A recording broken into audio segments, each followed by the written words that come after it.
warahmatullahi wabarakatuh. Kembali lagi di channel Tania TV. Kali ini kita akan membahas tips bagaimana aglonema cepat bertunas dan rimbun.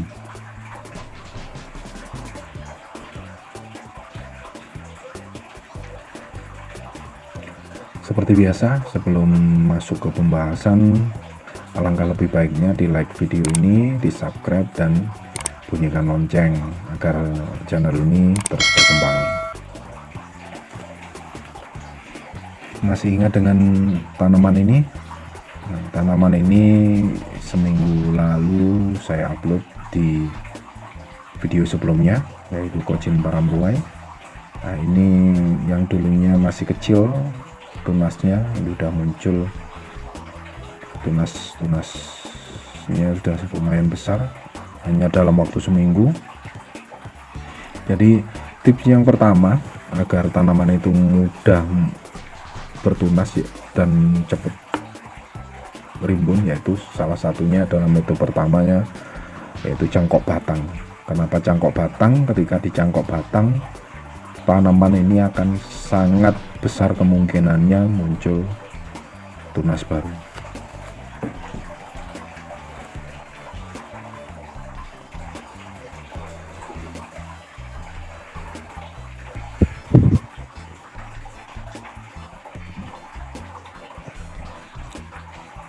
Dengan mencangkok tanaman aglonema, nutrisi dari akar bawah dia akan cepat merangsang pertumbuhan tunas baru. Kenapa? Karena ketika di cangkokannya sudah muncul akar, maka tumbuh daun yang di atas itu bisa dibantu dengan akar yang ada di cangkok, sehingga akar yang di bawah dia akan terfokus untuk menumbuhkan tunas baru. Nah, setelah panen cangkok, tunas yang muncul minimal 2 tunas. Nah, ini yang saya tunjukkan bahkan bisa lebih, ini bisa sampai 4 tunas. 4 tunas ketika sudah dipanen. Jadi sebelum dipanen itu muncul 1 tunas, ketika sudah dipanen dia muncul 3 tunas. 5 bulan pasca panen semua daun akan terbuka dan aglonema semakin rimbun. Jadi ketika dicangkok, tanaman akan sangat mudah untuk rimbun. Tips yang kedua, ini yang mungkin menjadi pembahasan agak panjang, yaitu pemberian vitamin B1.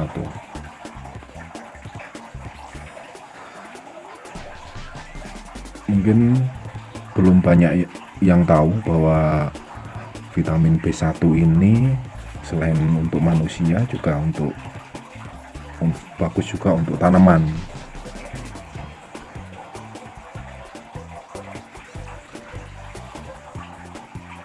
Vitamin B1 sendiri ini kandungannya adalah tiamin, ya, nutrisi penting yang berperan untuk manusia maupun tanaman. Nah, untuk vitamin B1 untuk tanaman ini seperti ini bentuknya. Yang saya tahu di pasaran seperti ini, cuman saat ini banyak vitamin B1 yang dipalsukan, sehingga hati-hati ketika membeli vitamin B1. Nah, ini untuk tanaman.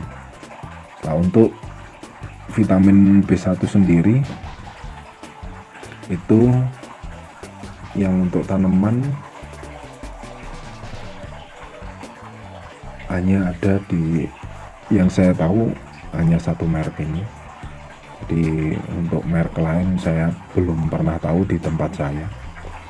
Yang kedua, sebagai alternatif bisa menggunakan vitamin B1 untuk manusia yang biasanya dari IPI. Ini bisa diperoleh biasanya di apotek-apotek terdekat.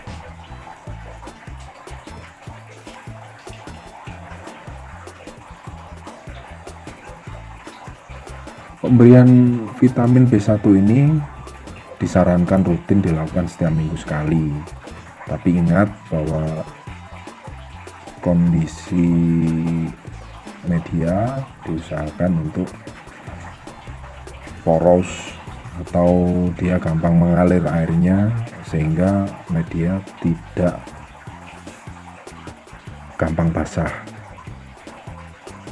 yang nantinya akan mengakibatkan busuk.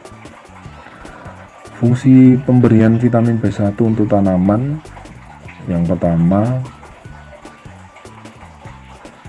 yaitu sebenarnya fungsi utamanya adalah berperan merubah karbohidrat menjadi energi. Vitamin B1 walaupun untuk manusia sama. Nah, dengan adanya energi ini akan memacu tanaman. Pertama, memacu tanaman menumbuhkan sel baru.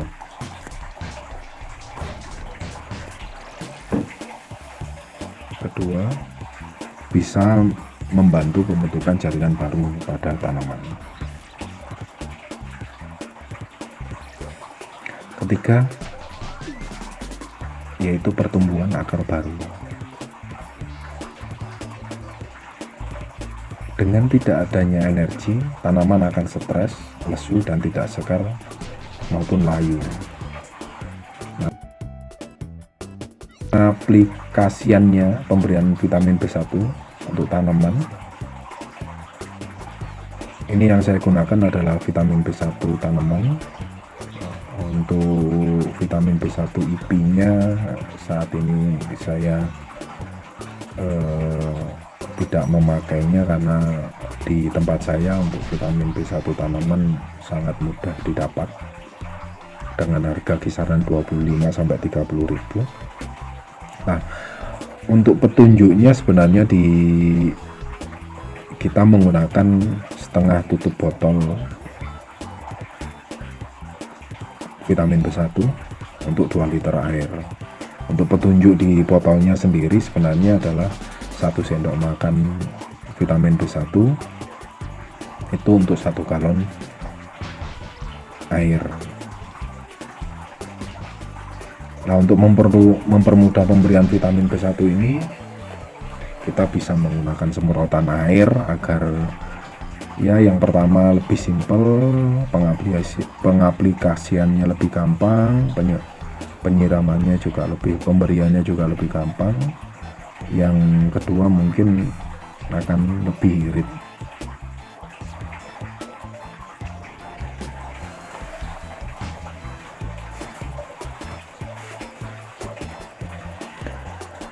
Nah, untuk penyiraman bisa dilakukan di media tanam secukupnya saja, dilihat dari media tanam ini basah atau enggak.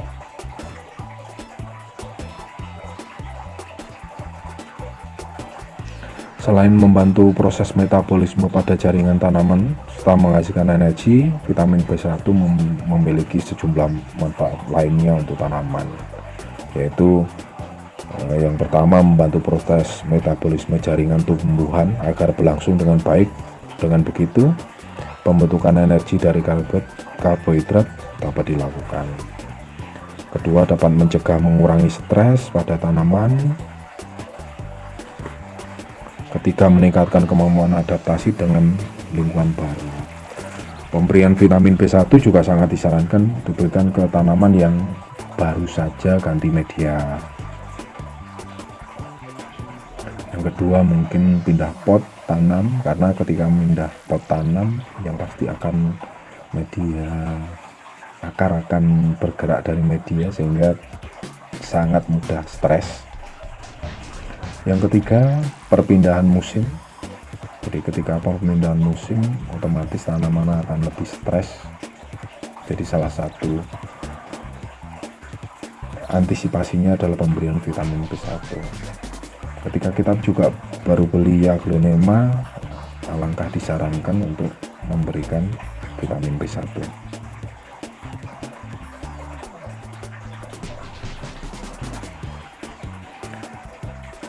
Tanaman baru cabut akar ketika kita habis mencangkok, biasanya itu akan cabut akar. Disarankan juga bisa memakai vitamin B1.